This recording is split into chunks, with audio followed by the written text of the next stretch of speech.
Georges County with County Councilmember Will Campos and taking your calls at 800-433-8850. Here's Mike DeBonis. Councilmember, on Monday, right after the ceremony was completed, I spoke to former Governor Glendenning, former county executive himself, and he thought that Councilmember Johnson should recuse herself from all business, and he suggested that any vote that she'd taken, particularly a single vote margin, would be subject to suspicion under a cloud. Would you agree with that assessment? Well, and that's basically the reason why we suggested not having her serve on any committees, and that's why she will not be serving on any committees. But let me take the opposite position for 1 second. If you happen to be a resident of District 6 in Prince George's County and you're told that because your representative is under indictment, you now have no voice in county council affairs whatsoever?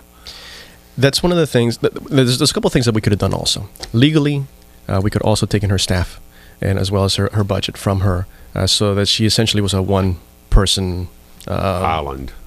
Basically.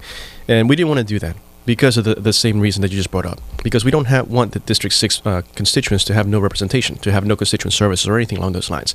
However, there may be some issues that come along, whether it's zoning cases, whether it may be legislation, that we also want to be, as far as what you just mentioned, prevent such the next media outline or a media headline, saying Leslie Johnson is the deciding vote on X.